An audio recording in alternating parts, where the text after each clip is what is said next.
les équipes mobiles euh, Excusez-moi. elles pouvaient éventuellement J'ai lancé l'enregistrement. Pardon? J'ai lancé l'enregistrement. Ah d'accord, pardon. J'ai oublié de le préciser, ouais, pardon. Donc, comme je vous disais, j'essaie d'évoquer avec vous peut-être les besoins auxquels peuvent répondre les équipes mobiles de psychiatrie, d'essayer de vous faire peut-être un descriptif un peu bref de la situation actuelle des équipes mobiles de psychiatrie en France, et puis je vous parlerai un peu plus précisément du coup du projet de mon équipe, du SIAM, et puis ça sera l'occasion pour moi d'avoir un peu un retour au bilan de ces 2 ans d'activité. Et j'espère que vous pourrez également peut-être m'aider à concevoir un peu peut-être les nouvelles missions, les nouvelles orientations que pourrait prendre cette équipe. Alors, les besoins en équipe mobile de psychiatrie, ils sont extrêmement nombreux et ils sont extrêmement variés, tout simplement déjà pour commencer parce qu'ils sont de sources diverses. Alors moi, j'ai essayé un peu de résumer sur cette diapositive les motifs un peu que je retrouvais les plus fréquents dans les demandes de prise en charge faites par les patients. Pour les patients, une prise en charge par une équipe mobile, ça peut être intéressant, bien évidemment, pour éviter ou réduire les durées d'hospitalisation et tous les effets délétères qu'on sait associés aux hospitalisations. Ils sont intéressés également par un suivi médical plus rapproché en sortie d'hospitalisation et plus coordonné entre le médecin spécialiste qui est le psychiatre, mais également le généraliste ou les différents intervenants de santé qu'il peut y avoir dans le parcours de soins du patient. Et d'une manière générale, ils perçoivent notre intervention comme une sécurisation de ce retour à domicile. Plus rarement, mais ça peut arriver également, ils sont assez demandeurs d'aide, un peu de conseils pour reprendre leur autonomie et pour éventuellement prévenir la perte d'autonomie pour certains. L'entourage familial aussi a beaucoup d'attentes, beaucoup de besoins d'équipes mobiles de psychiatrie. Et j'entends souvent et au premier plan des interventions d'urgence, notamment en cas de crise et en cas de décompensation. Les aidants sont souvent un peu dépourvus et ne savent pas très bien à qui s'adresser. J'entends aussi effectivement beaucoup de demandes de conseils de psychoéducation, comment faire auprès d'un proche malade, auprès d'un proche qui est actuellement en crise, ouais, comment réagir finalement à ces comportements. Ils ont besoin aussi de beaucoup de soutien. Alors, soutien bien sûr par mon équipe, mais ça m'arrive aussi assez fréquemment de pouvoir voilà, conseiller éventuellement une orientation vers un psychiatre extérieur ou un psychologue extérieur, parce que comme l'a dit M. Guyot, bah, c'est jamais une seule personne qui est impliquée dans un problème de santé. Et il y a bien sûr les autres membres de l'entourage qui sont très régulièrement affectés par la situation. Et dans les besoins aussi que je retrouve de l'entourage familial, il y a bien évidemment ceux aussi cités précédemment, les besoins des patients. Pour l'hôpital, les choses sont assez claires, c'est éviter ou réduire le nombre des hospitalisations. Et c'est d'actualité tous les jours. Comme je disais, on a appris encore hier qu'il y avait sans doute un nombre de lits fermés trop important faute de personnel. L'objectif, c'est également de réduire les soins sans consentement. Donc là, je parle des soins qui sont faits à la demande des familles, les soins psychiatriques à la demande de tiers ou les soins psychiatriques qui peuvent être demandés par le préfet. L'hôpital est conscient aussi des difficultés et des défauts un peu des relais de prise en charge entre l'hospitalisation à temps complet et les structures ambulatoires classiques que sont les centres médico-psychologiques. Il y a également beaucoup d'attentes du point de vue du secteur social, avec notamment, je pense, un besoin d'intervention, je dirais, précoce ou peut-être plutôt de premier contact pour favoriser l'accès aux soins des plus démunis. Il y a aussi l'idée de prévenir le handicap, prévenir le placement éventuel en institution et de façon plus générale, prévenir l'exclusion sociale. Donc c'est assez compliqué, il y a énormément de besoins et ça explique aussi en partie qu'il y a une grande diversité des équipes mobiles de psychiatrie qu'on peut rencontrer. Néanmoins, si les choses bougent énormément, comme on vous l'a dit précédemment, le constat actuel est encore un peu négatif et ce qu'on voit, c'est qu'il y a finalement des équipes mobiles. C'est difficile de trouver une équipe mobile dans le lieu où on habite parce que ça va beaucoup dépendre du contexte sanitaire, du contexte social local et j'ai envie de dire de façon un petit peu plus large de la culture en santé mentale locale. Il y a finalement peu d'équipes qui sont véritablement dédiées à une prise en charge mobile, mais il faut savoir quand même qu'il y a des visites à domicile qui sont habituellement réalisées par les structures ambulatoires classiques que sont les CMP. Alors je sais que les CMP sont extrêmement saturés, mais moi, ça m'est arrivé de voir effectivement des CMP qui fonctionnaient de façon très différente, hein. C'est là où je parle un peu de différence de culture en santé mentale, avec beaucoup plus d'interventions à domicile, peut-être plus préventives, hein, que de consultations parfois à certains moments. Donc, ça dépend beaucoup vraiment des lieux de soins.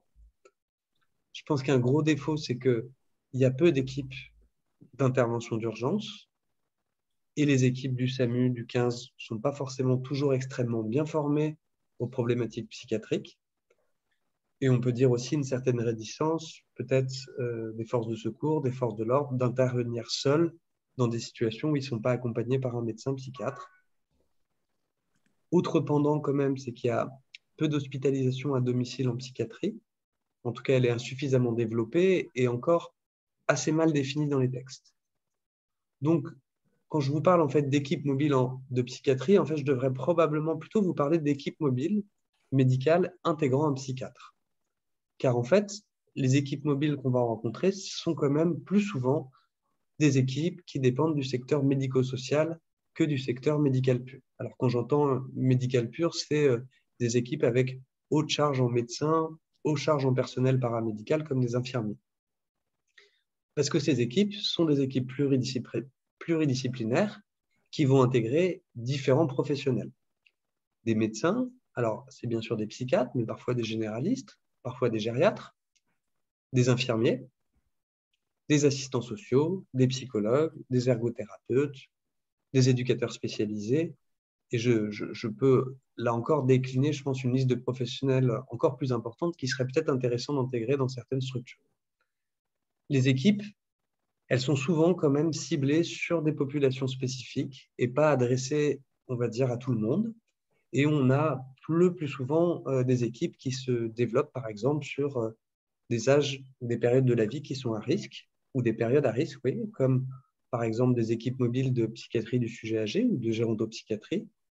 Beaucoup d'équipes jeunes, et je pense que c'est effectivement par ailleurs une très bonne chose, hein, et là, c'est là où on parle d'intervention précoce auprès des jeunes, parce que je vous rappelle que les troubles psychiques sont aussi des troubles qui apparaissent très souvent chez des adultes jeunes avec un impact majeur sur leur développement affectif, social, professionnel, et que ça me paraît aussi très important effectivement d'intervenir assez tôt dans une logique peut-être plus préventive qui manque un peu à la médecine française encore aujourd'hui. Et j'ai vu qu'on avait même des équipes de psychiatrie périnatale qui pouvaient également se développer. Dans d'autres situations, c'est-à-dire dans des situations de handicap, on va retrouver des équipes plus médico-sociales, comme par exemple les SAMSA, les SAVS, ou d'autres équipes dont je vous reparle peut-être un petit peu après. On trouve également des équipes mobiles de psychiatrie précarité, où on voit également le développement d'équipes mobiles de psychiatrie ou psychologiques d'appui finalement aux bailleurs sociaux pour finalement intervenir et évaluer des situations qui sont en général des situations médicales et sociales complexes, où il peut y avoir parfois la nécessité d'intervention et d'évaluation d'une situation par un médecin psychiatre. Alors comme je vous disais, le plus souvent, les équipes mobiles intégrant un médecin psychiatre, c'est plutôt des équipes médico-sociales. Et je voulais vous parler un peu des SAMSA, parce que c'est effectivement les principales équipes qu'on va retrouver. Alors, les SAMSA et les CVS sont réservés normalement à des situations de handicap psychique, ce qui pose quand même une question très problématique, qui est la question d'obtenir une orientation après la rédaction d'un certificat médical de demande auprès de la MDPH. Il faut avoir obtenu l'orientation auprès de la MDPH pour après éventuellement candidater pour participer, être intégré et pris en charge par une structure médico-sociale comme un SAMSA. Ce sont des structures autonomes, mais elles sont aussi souvent rattachées à un établissement, que ce soit un centre hospitalier de psychiatrie ou des associations. Leur financement, il est départemental et il n'y a pas de participation financière comme à l'hôpital, comme au sein de mon équipe, hein, qui est demandée aux patients.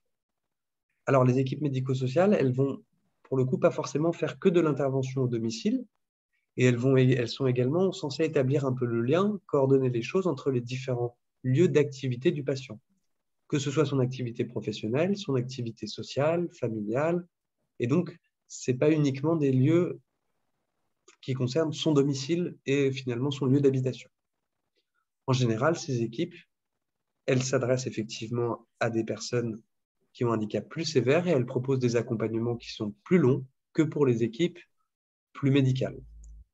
L'objectif de ces structures, c'est la réhabilitation psychosociale et plus largement le rétablissement, ce qui est quand même assez différent de la logique médicale un peu classique qui est effectivement qui s'intéresse un peu plus souvent à la rémission clinique, la rémission des symptômes, la disparition des symptômes. Alors les SAMSAS, quand même que je vous définisse le sigle, hein, c'est les services d'accompagnement médico-sociaux pour les adultes handicapés. Et dans leur définition, j'ai trouvé cette définition qui me paraissait assez claire et assez finalement représentatif de cette mission, de cet objectif de rétablissement des individus, c'est-à-dire contribuer à la réalisation des projets de vie des personnes handicapées en favorisant le maintien ou la restauration des liens familiaux, sociaux, universitaires ou professionnels et l'accès à l'ensemble des services offerts par la collectivité.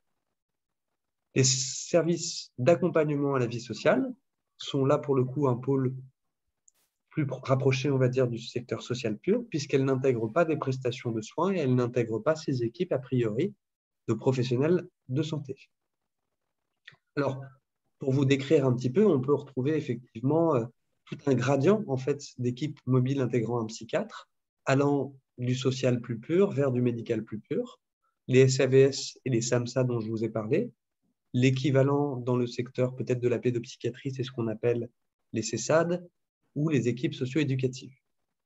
À l'autre extrémité, sur le côté beaucoup plus médical, on a l'hospitalisation à domicile, où, à la différence de mon équipe, il y a également une présence la nuit et également une présence le week-end, ou au moins en tout cas des capacités de pouvoir faire intervenir quelqu'un en cas de besoin. On retrouve également des équipes de soins plus ou moins intensifs à domicile, c'est le cas de mon équipe, et on peut également placer des appartements thérapeutiques peut-être dans ce type d'intervention.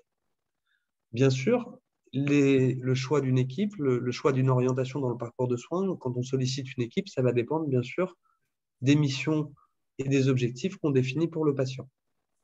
Et ces missions, ces objectifs vont en retour influer bien sûr sur la composition des équipes dont on a besoin, à la fois en termes d'effectifs, parce que vous avez compris que par exemple, il faut beaucoup plus de personnel pour avoir une équipe d'hospitalisation à domicile que pour une équipe qui fait uniquement du soin à domicile en journée. Et ça va orienter beaucoup effectivement sur les types de professionnels qui la composent. Avec, on peut imaginer, comme je vous l'avais dit, plus de travailleurs sociaux du côté du secteur social et plus de professions médicales et paramédicales du côté plus du secteur médical classique. Alors, après vous avoir décrit un peu brièvement le champ des équipes mobiles intégrant un psychiatre, je vais vous parler du coup de mon équipe, du SIAM. Je vais vous repréciser un peu le projet initial de cette équipe. Et à l'issue, vous présenter un peu peut-être le bilan que je peux faire de ces 2 ans et vous faire un retour d'expérience peut-être plus qualitatif que quantitatif. Et je suis très intéressé, en tout cas peut-être par l'impression que ça vous donne. Et encore une fois, je pense, moi j'ai listé certains besoins du côté des usagers, du côté des patients, du côté des aidants familiaux, mais je suis à peu près sûr qu'il y aurait d'autres suggestions que vous pourriez me donner à la fin de cette présentation. Alors, le projet du SIAM, c'est dans un contexte qui est quand même assez classique quand on considère l'hospitalisation en psychiatrie.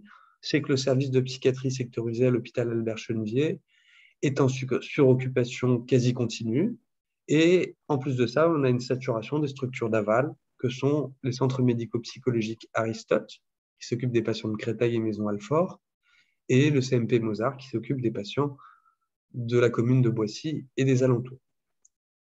Autre point, c'est que c'était bien sûr défini dans le plan régional de santé 2018-2022 qu'il fallait promouvoir les structures ambulatoires, avec notamment le fait de développer des soins intensifs à domicile, avec un besoin urgent de réduire les hospitalisations et de réduire les soins sans consentement.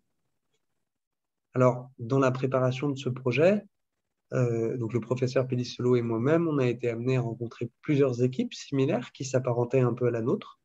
J'entends notamment l'équipe de Lille qui a vraiment, je crois, cette culture en santé mentale depuis longtemps de soins à domicile ou de soins dans la cité. L'équipe des Murets à la Queue-en-Brie, l'équipe du centre hospitalier de secteur de l'hôpital Argenteuil et l'hôpital Sainte-Anne.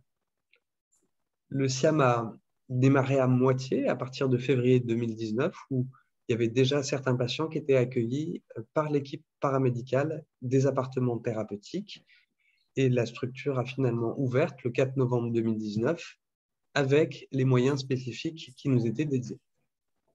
Alors, le projet médical, c'était la création d'une équipe pluriprofessionnelle qui était dédiée à la prise en charge intensive à domicile de patients en phase aiguë ou sous-aiguë de troubles psychiques.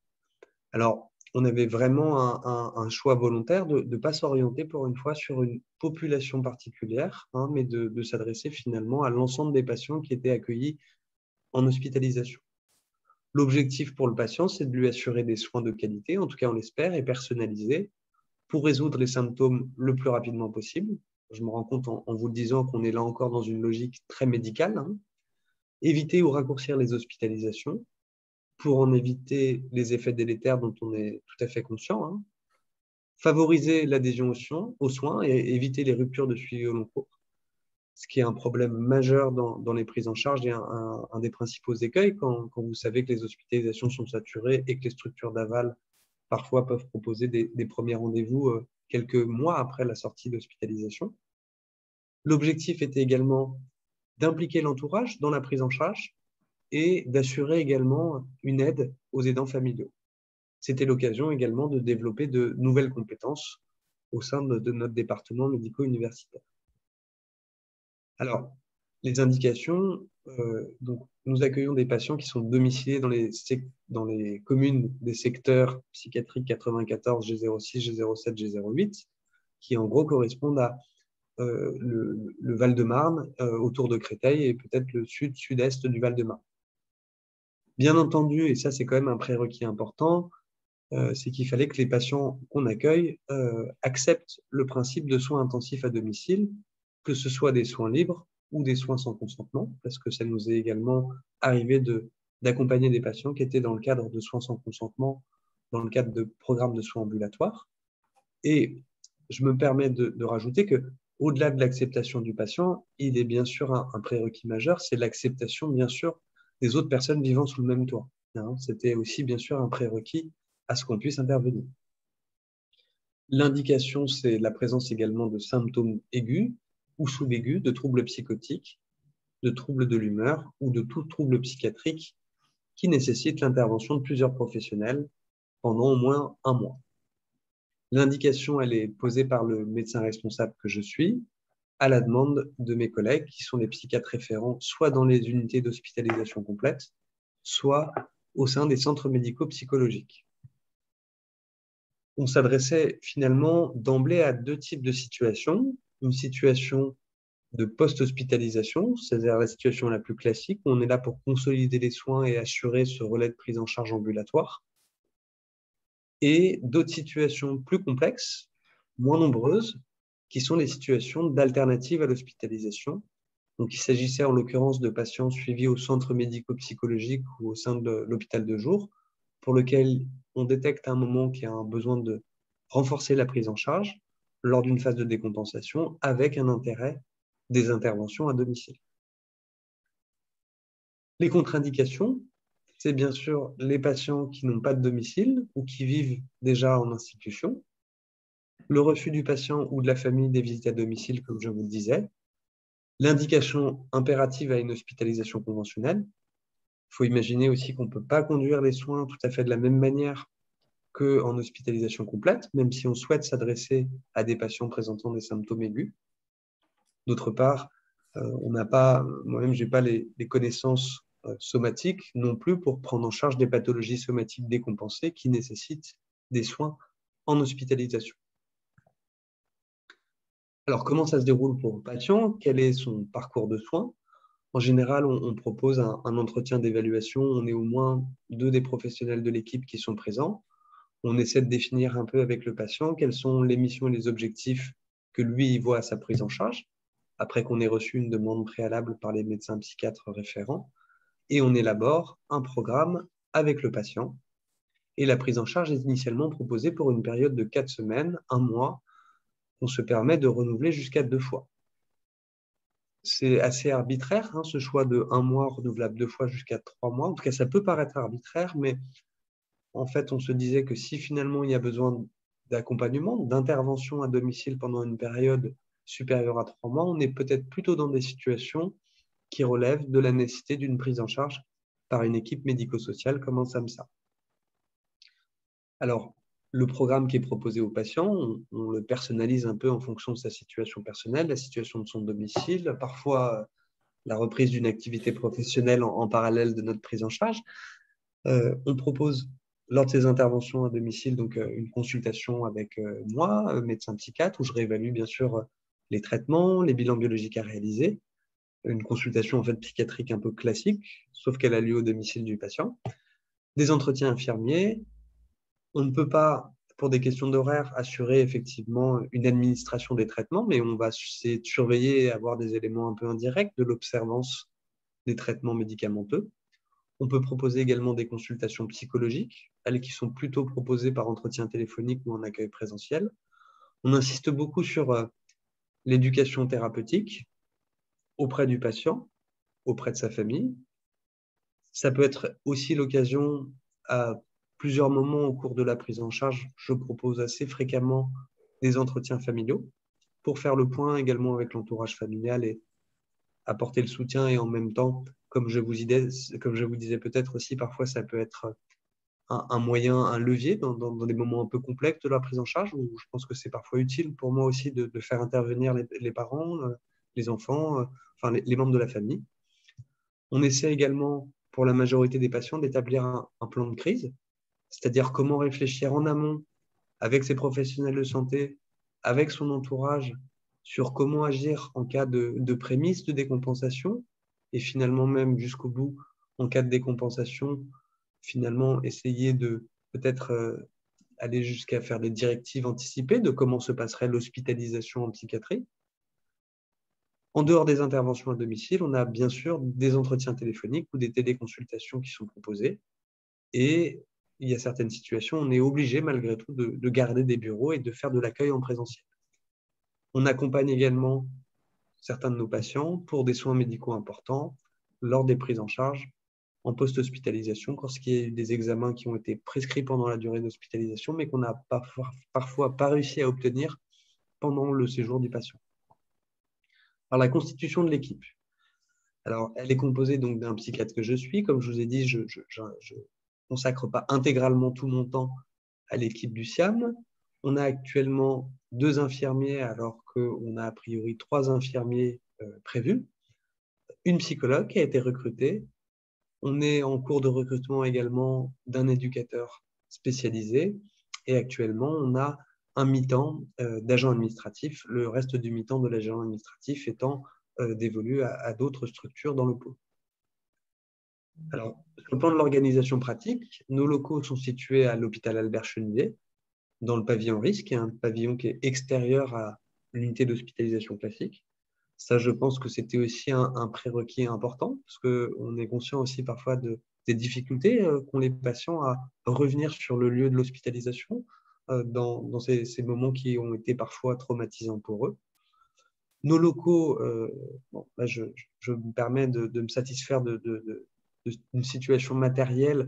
Ça paraît peut-être un peu ridicule, mais finalement, c'est plutôt rare à l'hôpital. Donc, on a une grande salle d'équipe qui a un grand open space. Je dispose d'un bureau médical. Il y a un secrétariat.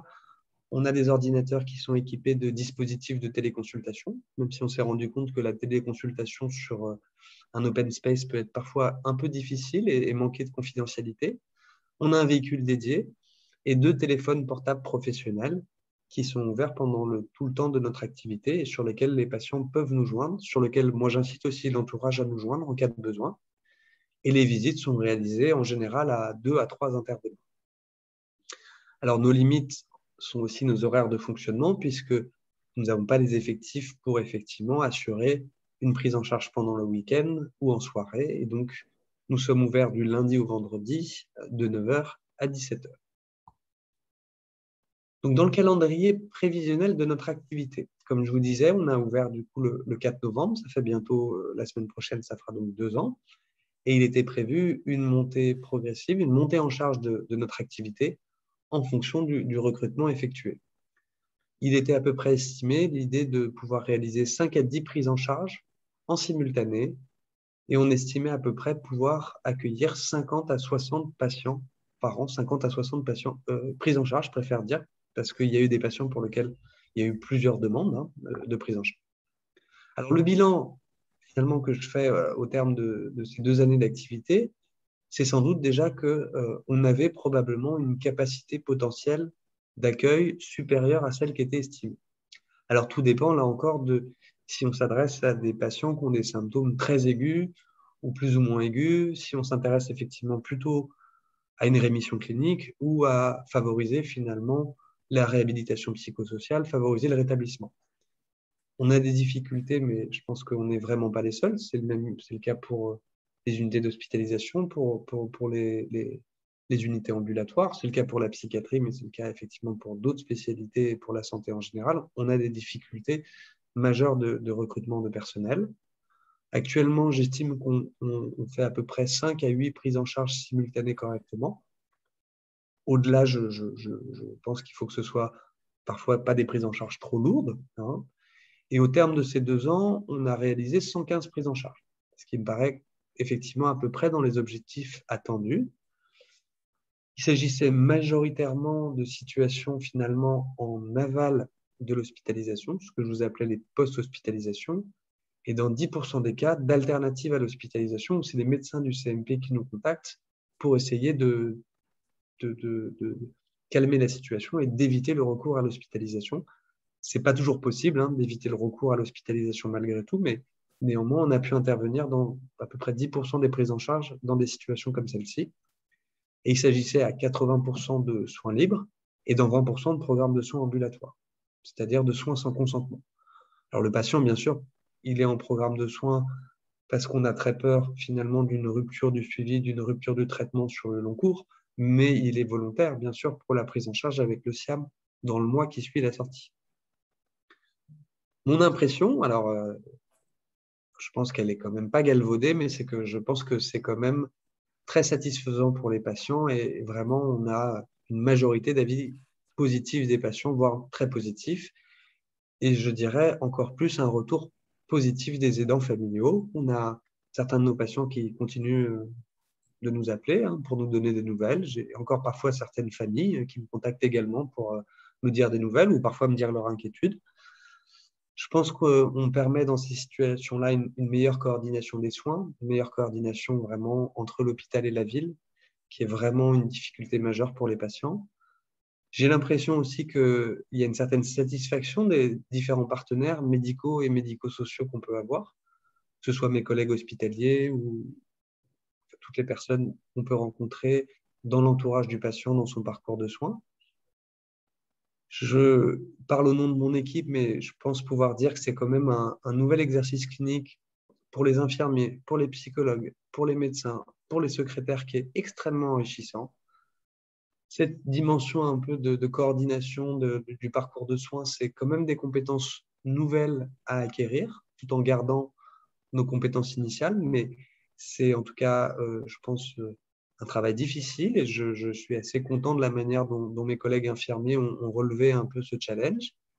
Et ce qui est sûr, c'est que ça nous a permis à tous de développer des nouvelles compétences, pas toujours médicales. On a monté des meubles Ikea, on a réinstallé des antennes TV. Parfois, c'est des choses aussi basiques que ça, qui sont des interventions quand même appréciées par les patients. En termes d'actualité et de perspective, voilà un peu toutes les questions moi, que je me pose, que je voulais aussi vous soumettre. Actuellement, on a quand même eu une extension des missions du SIAM, notamment la réintégration de patients en soins sans consentement et hospitalisés qui sont sortis sans autorisation. On a proposé également, et ça je pense que c'est peut-être pas exactement une prise en charge très médicale, mais de pouvoir évaluer un peu en accompagnant des patients au domicile à partir de l'hôpital la faisabilité un peu de certains projets de retour à domicile. On est souvent très biaisé par notre vie hospitalière, les médecins, les infirmiers, puisque finalement, on ne voit pas les patients dans leur milieu écologique, on ne voit pas comment ils fonctionnent, on ne voit pas s'ils sont capables de se faire à manger, de faire leurs courses, s'ils ont une vie sociale. Et parfois, on a certaines surprises désagréables, effectivement, lorsque on fait ces visites à domicile et qu'on voit que les choses sont beaucoup plus compliquées que ce qu'on aurait imaginé à l'hôpital. Ce qui est assez questionnant pour nous aussi, c'est de trouver un petit peu notre place dans le parcours de soins global et habituel. C'est-à-dire que c'est un peu délicat, effectivement, d'être après l'hospitalisation et juste avant le CMP. Il y a en plus une dimension avec d'autres équipes mobiles qui voient le jour finalement dans les mêmes communes où moi j'interviens. Il y a notamment une équipe mobile 1530 avec laquelle le SIAM va être associé, qui est pilotée par la Maison des adolescents et le centre hospitalier intercommunal de Créteil, le service de pédopsychiatrie dont le professeur Ballette est chef de service. J'ai entendu parler également d'une équipe mobile de précarité et d'appui aux bailleurs sociaux qui pourraient voir le jour. Ce que je peux vous dire également, c'est qu'est-ce qui serait peut-être intéressant. Moi, je pense que au-delà de ces 3 infirmiers, je vous ai dit qu'on pourrait probablement augmenter la capacité d'accueil en termes de nombre de patients, mais ce qui serait après peut-être le facteur limitatif, c'est le nombre de médecins. Donc, pourquoi pas intégrer un interne au SIAM? Alors, je dois vous dire qu'au cours du dernier semestre, j'ai eu la chance et le plaisir d'avoir une collègue interne qui était surnuméraire et qui nous a accompagnés dans la prise en charge. Mais c'est bien sûr très difficile, effectivement, de pouvoir avoir des postes pérennes dans ce type de nouvelle équipe. Ce que je peux dire, c'est que quand même, moi, j'ai un peu questionné les jeunes internes que je vois au sein du service dans lequel j'exerce. Et il y a un intérêt manifeste et majeur des jeunes collègues qui sont, de même que les patients, de même que les familles, très intéressés par ces nouvelles orientations un peu de la psychiatrie, cette nouvelle culture de la psychiatrie et le développement de ces équipes mobiles. Pour mon équipe, je me pose la question de effectivement d'étendre les capacités d'accueil, peut-être aussi étendre les capacités d'adressage.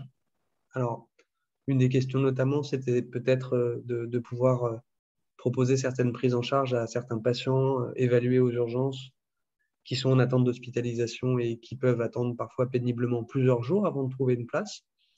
Bien évidemment, c'est quand même un peu complexe ces situations-là, puisque est-ce que l'accord finalement qui est donné aux urgences, est-ce qu'il serait maintenu dans le temps? Ça, c'est un peu une question que j'ai moi de mon côté. Est-ce que mon équipe, elle devrait finalement peut-être pas élargir ses horaires si finalement on a davantage de recrutement? Élargir peut-être les missions qu'on lui donne. Alors là encore, j'entends que moi, c'est très important de pouvoir aider au rétablissement des patients, mais quelle est finalement ma place aussi par rapport aux équipes médico-sociales classiques? Et en tout cas, moi, j'ai beaucoup d'intérêt et je me pose beaucoup de questions parce que ça me paraît encore très compliqué. C'est d'essayer de pouvoir proposer voilà, quelque chose de viable pour essayer de proposer des alternatives à l'hospitalisation. J'entends éviter parfois la case hospitalisation, ce qui est parfois peut-être une situation qui serait gérable. Mais pour vous dire, ça concernait à peu près 20% des prises en charge qu'on a pu faire. C'est très rare qu'on ait pu avoir une intervention efficace, majeure en un mois. Et on était plutôt effectivement sur des prises en charge dans ce cas-là qui étaient un petit peu plus prolongées et en tout cas plus intensives. Voilà un peu en tout cas les questions que je me pose et que je souhaitais partager avec vous, vous soumettre. En tout cas, je vous remercie pour votre attention et je suis donc libre pour répondre à toutes vos questions. Ah, merci, merci bien. En fait, on sent que vous êtes quand même un pionnier un petit peu un pionnier quand même dans cette histoire. Ça me paraît quand même très, très complexe. Un pionnier dans le service, mais c'est tout. Non, mais aussi un pionnier dans cette prise en charge, quoi. Non, ça ne court pas les rues. Si? Ça se développe insuffisamment et je pense que c'est beaucoup dans l'air du temps. Hein. J'entends tous les jours parler, moi, de nouvelles équipes qui se créent et avec des orientations diverses. J'ai entendu parler aussi d'équipes mobiles d'addictologie. Je pense que c'est très intéressant. Donc, c'est dans l'air du temps. Et effectivement, nous, en tout cas, c'est une nouvelle activité qu'on a développée au sein du service. Et comme je le disais, c'est vraiment très enrichissant et je pense que ça répond vraiment à une attente de tous. Hein.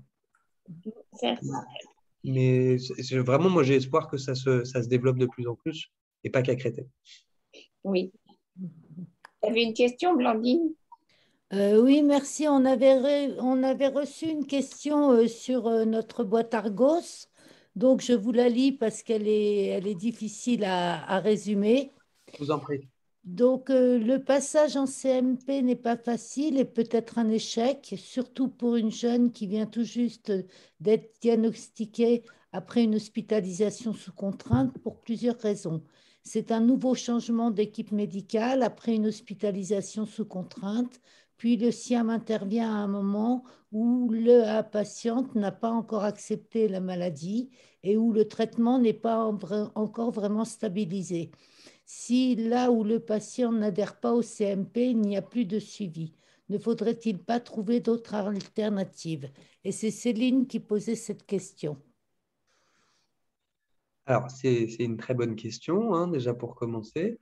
Ce qui est vrai, c'est que ce soit la prise en charge à l'hôpital, la prise en charge au CMP ou la prise en charge par mon équipe mobile, je pense que quand on a des difficultés pour comprendre la maladie, reconnaître les symptômes, c'est assez difficile d'accepter les soins d'une manière générale. Par exemple, si on parlait vraiment d'une hospitalisation à domicile avec une dispense des traitements par des infirmiers, j'imagine pas très bien comment est-ce qu'on pourrait intervenir effectivement de façon efficace dans cette situation. Après, moi, je pense qu'il faut aussi écouter les patients et si effectivement, eux, ils ont l'impression que c'est peut-être une équipe mobile dont ils ont besoin à un moment, ça peut être une bonne idée. Mais ça n'empêche pas que moi aussi, j'ai cette difficulté de ne pas induire une rupture moi-même, parce que je prends en charge des patients après l'hospitalisation, et là encore, je passe la main après à une structure ambulatoire. Donc, je ne sais pas si le SIAM éviterait finalement cette rupture et le fait de rencontrer une nouvelle équipe. En tout cas, l'idée, c'est de faire cette transition de façon progressive, et nous, ça peut nous arriver pendant la prise en charge, d'accompagner les patients au CMP ou de les inciter à aller au CMP pendant la prise en charge pour s'assurer finalement que le lien s'établisse de façon un peu concrète. Je ne sais pas si ça répond correctement à la question. Oui, ça répond à la question, je pense. Il y avait une autre question. Avez-vous pensé au père aidant pour ces équipes mobiles de Patricia? Ça me paraît être une très bonne idée. Alors, sans doute qu'en fait, les équipes médico-sociales et les SAMSA seraient encore plus intéressées pour intégrer effectivement les pères aidants. Nous, actuellement, il y a une père aidante dans le DMU qui travaille plutôt avec l'équipe des appartements thérapeutiques. Alors, moi, ça fait un certain temps que je suis dans le service, donc je connais bien son intervention et j'ai pu la solliciter à d'autres moments dans d'autres prises en charge. Ce qui est intéressant, c'est que avec mon équipe, ça m'est arrivé par exemple de la solliciter dans les moments où ça me paraissait pertinent et donc ça m'est arrivé de la solliciter comme ça m'est arrivé de solliciter la psychomotricienne de l'hôpital quand ça me paraissait justifié, la diététicienne de l'hôpital. Donc il y a aussi finalement tout le réseau en fait un peu qu'on utilise, hein, nous, en tant qu'équipe mobile sur Créteil et ses alentours, qui est très utile.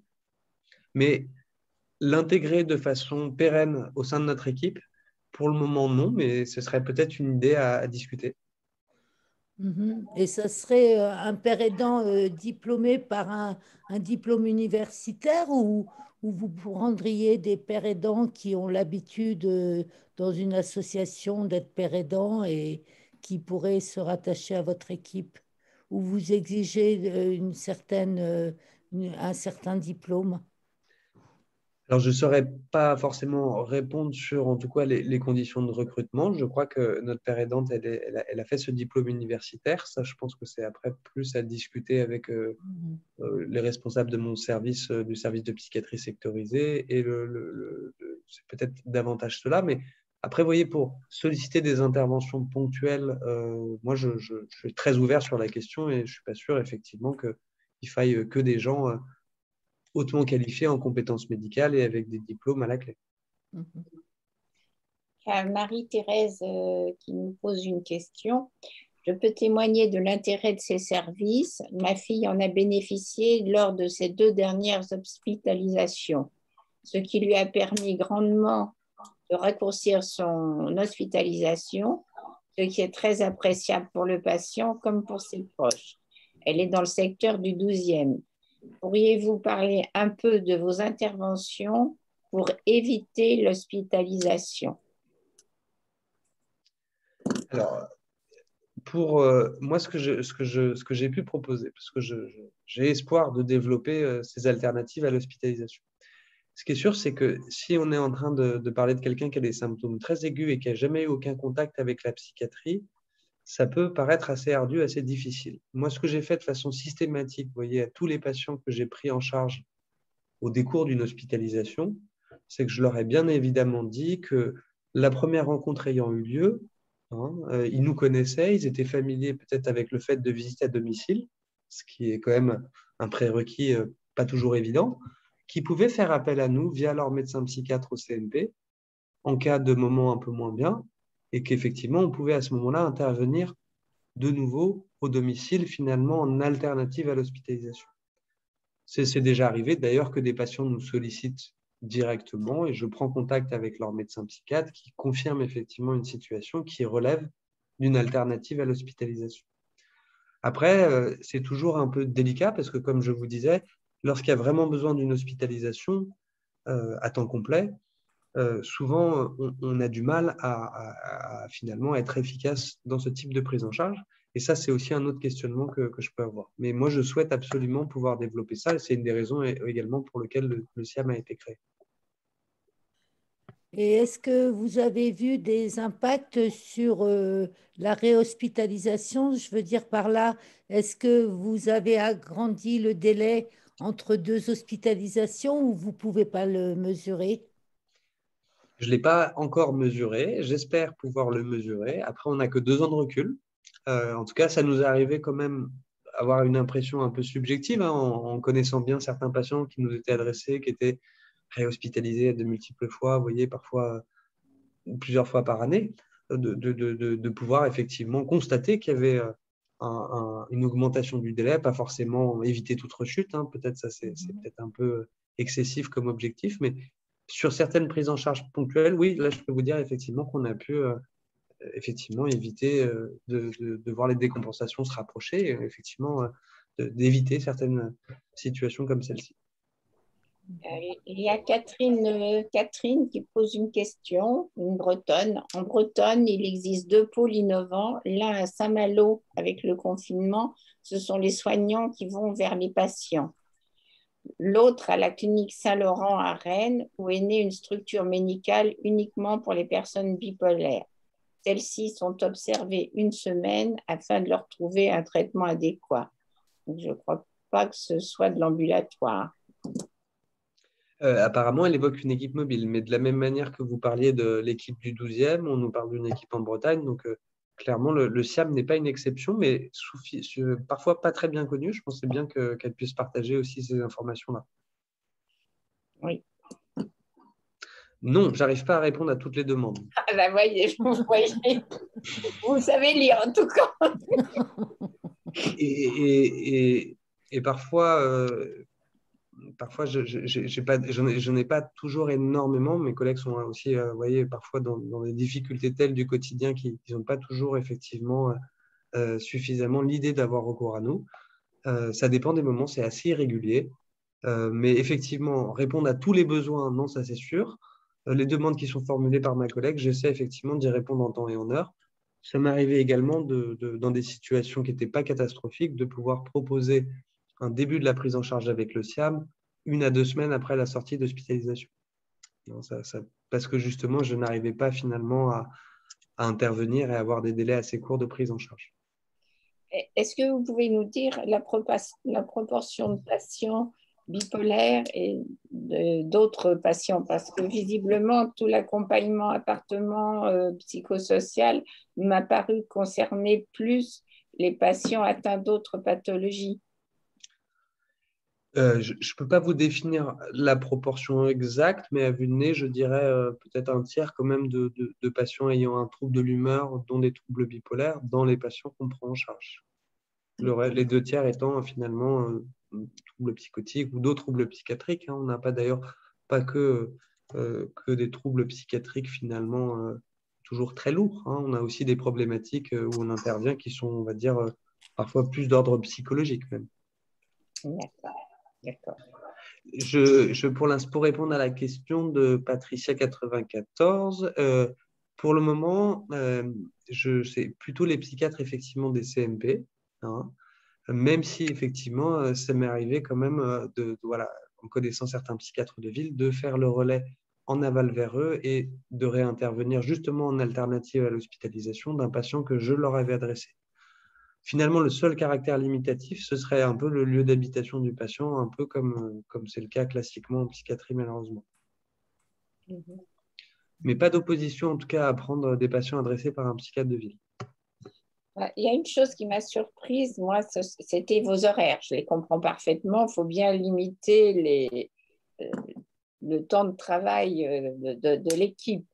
Mais il n'y a pas de problème. Enfin, je sais pas, on pourrait espérer que dans l'énergisant les plages horaires, ce soit efficace. Et la nuit, il n'y a jamais de problème la nuit? Vous avez des patients qui dorment la nuit? Non, non, on a eu tous les cas de figure, hein. On a eu des patients qui sont passés aux urgences et qui ont été réhospitalisés pendant la nuit. Et moi, j'ai envie de dire, c'est pas finalement la nuit. Moi, ce qui m'inquiète le plus, c'est le week-end.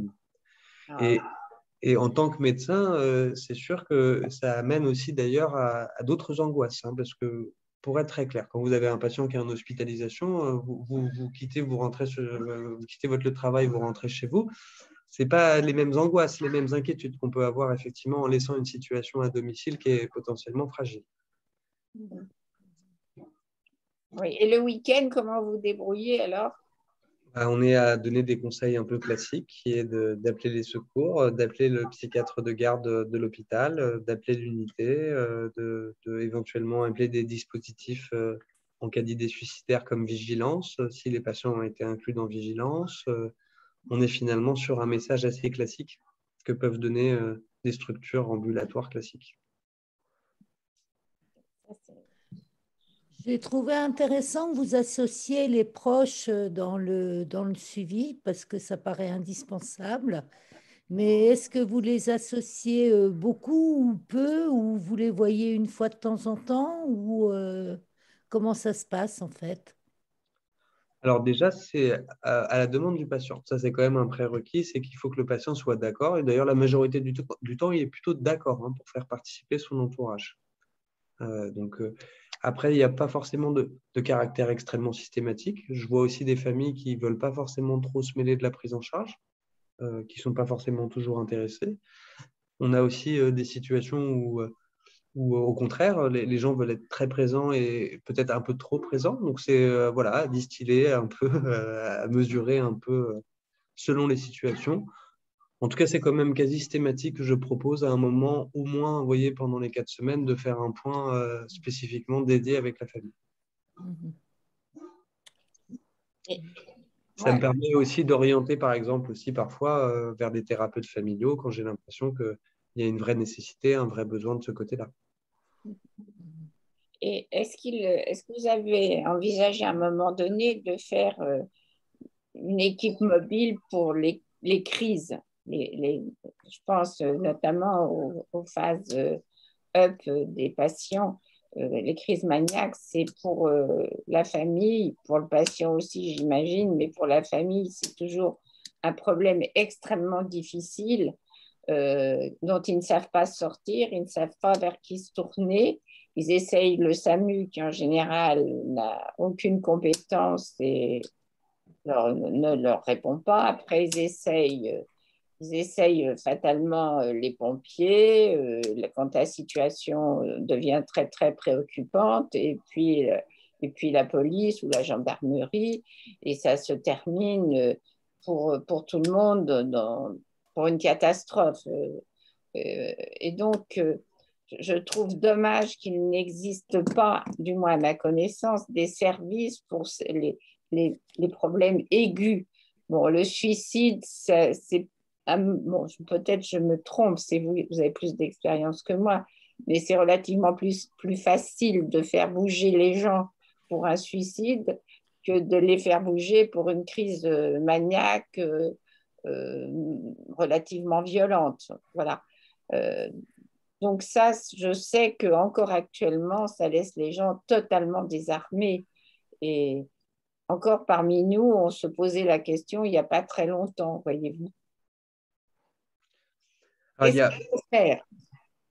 c'est quand même assez compliqué, ces interventions d'urgence, finalement, et c'est aussi dans tous les appels que reçoit le 15, il y a probablement diverses situations.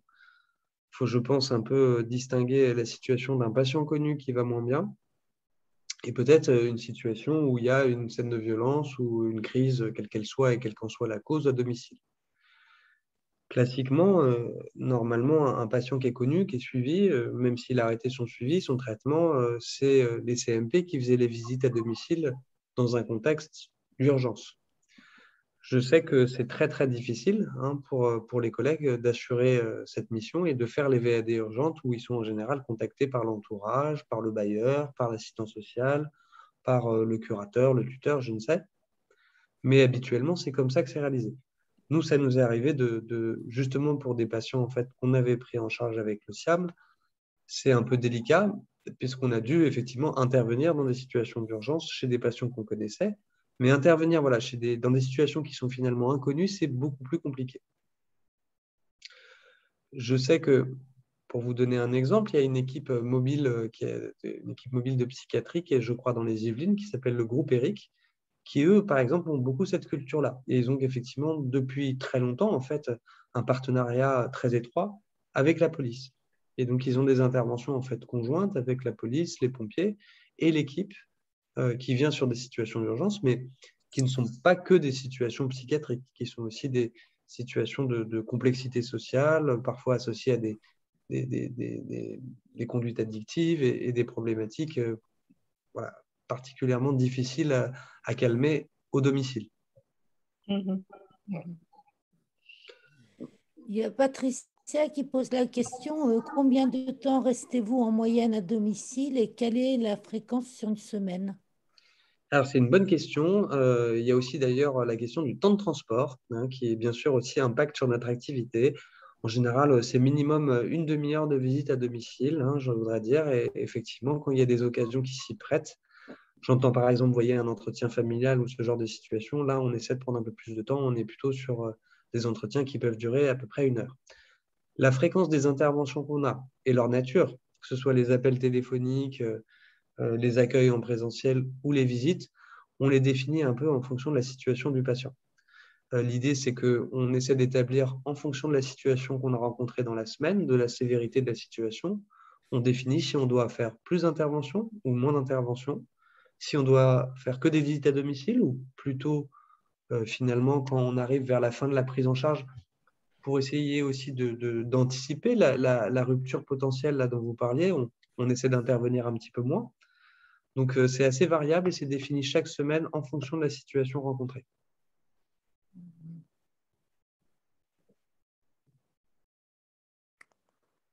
Ça vous, Il y a ça pas vous demande un grand suivi, tout ça. Oui. Et vous envisagez quels sont vos projets à vous pour le SIAM, par exemple? Vous avez une idée de ce que vous allez faire, comment le développer, ou est-ce que vous avez d'autres orientations? Qu'est-ce que vous pensez faire? Moi, ce que j'aimerais, c'est, avec effectivement du recrutement, pouvoir élargir déjà les capacités d'accueil. Premier point, m'adresser effectivement à plus de patients pour effectivement assurer quand même une mission au plus grand nombre. Après, si vous me demandez, je pense aussi que vraiment, l'accent qu'on doit marquer, c'est développer cette alternative à l'hospitalisation. Je pense qu'en ayant un peu des antériorités de contact avec le patient, voilà, j'espère qu'elles seront de plus en plus fréquentes. Voilà, tous ces patients à qui je ne souhaite bien sûr aucune rechute, mais qui auront peut-être besoin à un moment du SIAM, j'espère que voilà, ils pourront nous solliciter et que ce sera d'autant plus facile, que peut-être on ait peut-être un peu plus cette culture aussi au CMP de nous adresser des patients peut-être d'ailleurs parfois sur des périodes plus brèves, si on voit que les difficultés rencontrées ne sont pas si importantes que celles supposées.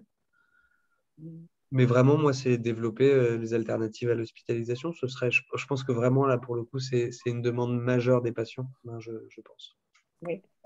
Oui, est-ce que ça a eu un effet sur les hospitalisations à Albert Chenevier en Raymond d'Or? Vous ne pouvez pas vous rendre compte. Pas chiffrable, mais bon, ça permet d'accueillir des patients qui attendent aux urgences, oui. Oui.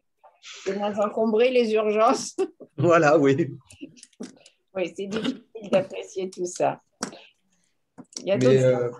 on Oui, aura on va faire ces analyses-là, on va avoir ce recul-là, j'espère.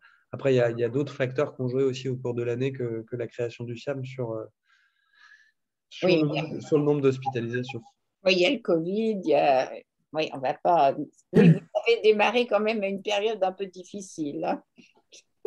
Bon, On a eu cette grande question de est-ce que finalement on devait maintenir les visites à domicile, d'ailleurs, vous voyez, chez des personnes qui étaient à risque. Et puis nous, comme on allait à droite à gauche au début, on était un peu paniqués comme tout le monde. Est-ce qu'on ne serait pas vecteur de transmission? Donc on a un moment plutôt proposé des appels hyper réguliers, un moment plutôt limiter les prises en charge compliquées avec les visites à domicile avant de finalement intervenir à domicile, mais dans un contexte effectivement assez particulier, puisqu'on venait avec des masques, enfin on continue à venir avec des masques bien sûr, mais on avait effectivement potentiellement plus de précautions à prendre. Nathalie qui demande, peut-on imaginer cette prise en charge sur tout le territoire sous peu? Bah, moi, je pense qu'il y a de plus en plus à droite à gauche des initiatives qui se font. Malheureusement, c'est encore assez hétérogène, mais je pense que là, parmi les messages que vous avez vus, il y a beaucoup de choses qui se créent. Moi, je recommande encore, lorsqu'on ne sait pas où s'adresser, moi, souvent, enfin, la principale source documentaire, hein, c'est le Psycom, qui est quand même un annuaire, moi, je trouve, d'une utilité majeure. Il n'y a pas encore de rubrique équipe mobile, je crois, mais ça ne saurait tarder. Oui. Après, la difficulté, c'est que les équipes mobiles, vous avez compris aussi, dans la majorité des cas, ce n'est pas directement les patients et pas directement les familles qui contactent. Il faut quand même toujours un mode d'entrée par un médecin à un moment. Mhm. Mais j'exclus pas aussi que des médecins généralistes m'adressent des patients. Vous voyez, là, je pense que là aussi, on peut peut-être élargir les capacités d'adressage, comme vous le disiez. Oui, mais comment les gens savent-ils que vous existez? Vous faites de la pub? Ben, je viens au webinaire Argos ce soir. Je- on refait le site du DMU, on communique un peu auprès de nos collègues dans les différentes unités d'hospitalisation, dans les CMP. Là, je me suis rendu compte que je n'avais pas assez bien expliqué aux internes des unités d'hospitalisation le fonctionnement du SIAM. Donc là, j'ai prévu dans leur formation de faire un cours que je vais partager avec mes collègues, mais sur le SIAM, l'hôpital de jour et quelles sont les questions à se poser pour organiser une sortie dans des bonnes conditions. En tout cas, moi, j'aimerais bien leur apprendre ça aussi, parce que j'étais dans leur situation à eux, hein, d'organiser des sorties et pas forcément voir ce qui se passait après. C'est sûr on a une acuité, on voit des choses que je n'imaginais pas du tout quand j'étais médecin responsable d'unité d'hospitalisation. Oui. Ça devrait être un passage obligé pour ces internes d'aller voir comment ça se passe. En tout cas, ils seraient demandeurs. Je pense qu'il y en a plein. Moi, quand j'ai dit, mais si jamais il y avait un poste d'interne au SIAM, qu'est-ce que vous en pensez? Ils étaient tous prêts à signer. Tu avais des questions, Blandine? Non, oui, j'avais une question. C'est vous qui approchez les patients pour leur proposer la structure. Est-ce que quand un patient vous demande, vous accédez à sa demande ou quand c'est Alors, l'inverse qui se produit? en général, pour les patients que je connais, je leur demande de glisser cette solution à leur médecin psychiatre actuel et effectivement, effectivement de faire une demande pour une prise en charge au SIAM. Hmm, Après, d'accord. les patients, ils découvrent un peu, hein. Ils ne sont pas Mhm. habitués, hein. Il y en a que je connaissais d'avant, que j'ai vu en consultation, que j'ai vu à l'hôpital, mais c'est tout nouveau pour eux aussi de découvrir les interventions à domicile. Donc, ils y pensent peut-être pas toujours. Et les familles sont en général très satisfaites. J'ai l'impression, ouais. Oui, parce qu'évidemment, habituellement, les familles sont tellement mises à l'écart, je ne dirais pas partout, mais ça arrive encore tellement souvent que vraiment, je crois que c'est une opportunité extraordinaire de pouvoir parler avec le psychiatre, avec l'infirmière, avec le patient, tout le monde en même temps, quoi. Chacun prend la mesure. Ça, c'est à mon avis, irremplaçable. Voilà. Ça, c'est une demande majeure et peut-être que, je sais pas, de formation en psychothérapie familiale, je pense aussi peut-être que un éducateur spécialisé pourrait également peut-être proposer aussi certains conseils, oui, voilà, une certaine aide peut-être sur des interventions familiales un peu plus ponctuelles. L'idée étant pas de proposer sur 1 à 3 mois une thérapie familiale de qualité, mais vous voyez, dans ces conseils du quotidien auprès des familles, je pense qu'aussi un éducateur serait peut-être vraiment important à recruter. Il y a quelqu'un qui dit, et cas contraire, mon psy n'a pas accepté que mon mari vienne. Voilà. Ça y est, je l'ai perdu, la question. Elle a bougé, elle a disparu. Non, ça c'est vrai que c'est assez fréquent. Ça arrive encore que les psychiatres refusent de voir les familles. Surtout quand ils sont hospitalisés en plus. Bon. Et comment développer au développement de ces structures? En parlant, en disant que c'est une bonne chose, que vous avez entendu parler de ça sur un secteur de santé et que peut-être ce serait utile de le faire là où vous vivez. Mettez en place un suivi sous combien de temps? C'est-à-dire combien de temps entre la demande et la... Ça dépend de la date de sortie. En ce moment, on est plutôt dans l'idée de rencontrer les patients le plus en amont possible pour que justement ils se familiarisent avec l'idée qu'on intervienne. Donc parfois, ça peut être dans l'urgence parce qu'il faut faire des places et qu'il y a des patients aux urgences. Donc ça peut être le jour même de la sortie d'hospitalisation qu'on les rencontre. Et parfois, on essaie de le faire en amont et parfois même, on essaie de faire des visites à domicile pour évaluer un peu les projets de sortie et éventuellement proposer la prise en charge avec le SIAM.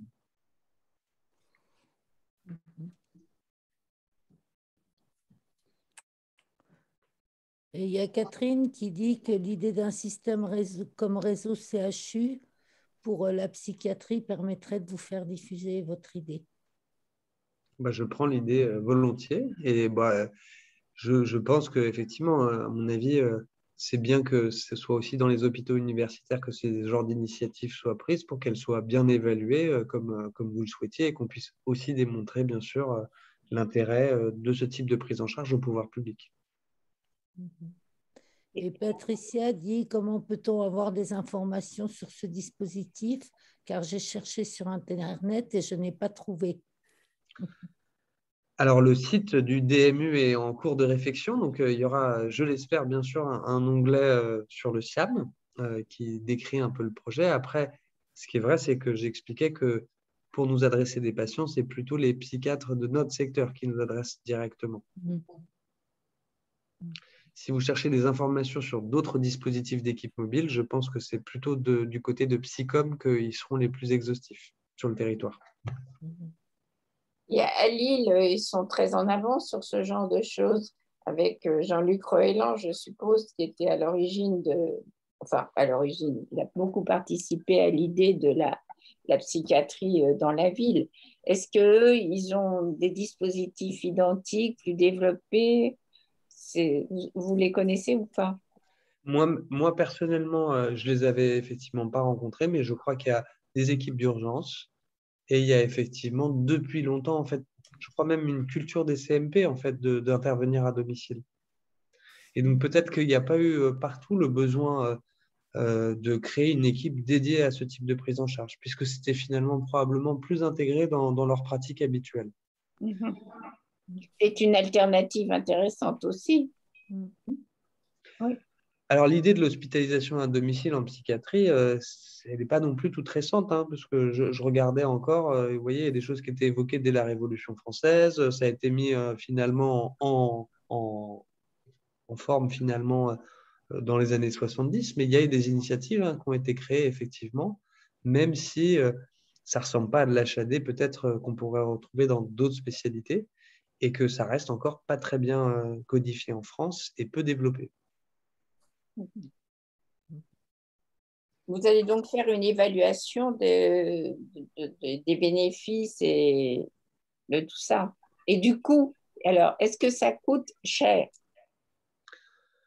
Ce qui coûte le plus cher au sein de l'équipe, c'est moi, je crois.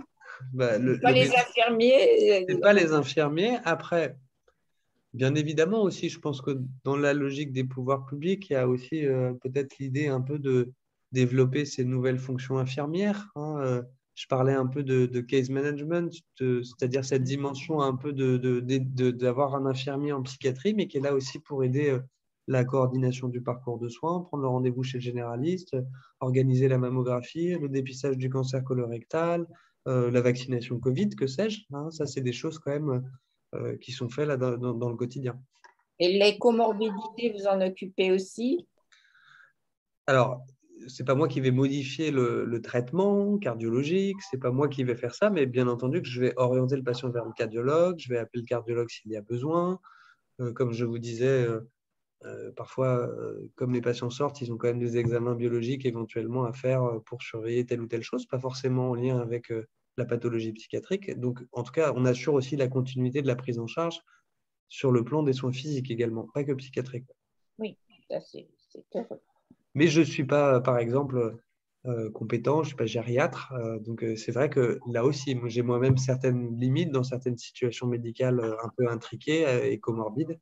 C'est... Et pour les enfants, vous en occupez aussi? Moi, non. Je ne crois pas qu'il y ait finalement autant d'équipes médicales de pédopsychiatrie. J'ai envie de dire, elles sont plus équipes médico-sociales, hein. J'évoquais les CESAD, là, qui sont un petit peu les équivalents des SAMSAP, qui vont intervenir dans le milieu scolaire également. Beaucoup d'équipes socio-éducatives, mais je pense qu'elles sont encore moins souvent composées de médecins, des équipes en pédopsychiatrie mobile. Ce qui est très important et ce qui se développe beaucoup, c'est le développement d'équipes mobiles, notamment dans ce qu'on appelle les pathologies émergentes, hein, c'est-à-dire l'apparition un peu des troubles psychiques, la première bouffée délirante aiguë qui survient à l'âge adulte.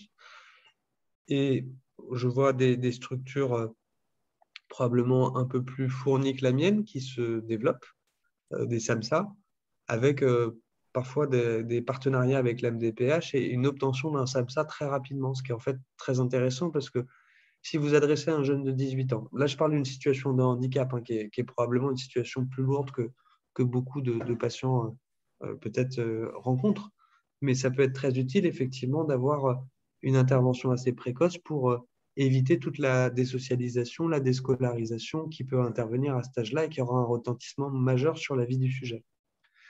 Donc j'entends beaucoup de parler d'équipes mobiles jeunes qui se lancent. Vous voyez, à la PHP, je sais qu'il y a une équipe mobile jeune qui va se développer à Louis Mourier. Et c'est nous, le pendant un peu de l'équipe jeune qui va se développer sur Créteil, c'est piloté par le CHIC et c'est l'équipe 15-30. Je sais que vous pilotez aussi actuellement le programme bipolaire. Oui, passeport BPO. Passeport bipolaire, oui. Est-ce que vous pouvez nous donner des nouvelles au bout de combien? 2 ans? Alors, 1 an à partir des inclusions, parce que là, on a été franchement bien décalé dans le temps avec le Covid.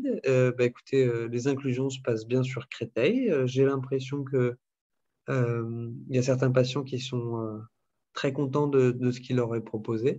Il y a pas mal de patients qui nous ont contactés quand même après avoir regardé le webinaire que vous aviez organisé. Donc, je vous remercie et puis je les salue par la même occasion.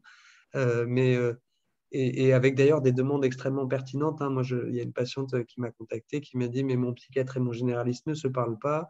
J'avais cette comorbidité d'une obésité avec besoin d'un hôpital de jour de nutrition. » Elle m'a dit « Mais je me suis épuisée finalement à organiser moi-même cette prise en charge. Et en fait, j'aurais eu besoin de cette coordination de soins, de votre aide, depuis des années. » Donc voilà, des demandes extrêmement pertinentes. Et puis après, on a aussi d'autres patients qui étaient, on va dire, plus stabilisés peut-être, avec moins de comorbidité, qui sont pas tous très assidus, qui nous donnent pas toujours de leurs nouvelles de façon très régulière. Mais ça, je pense que ça fait partie aussi de ce qui était attendu.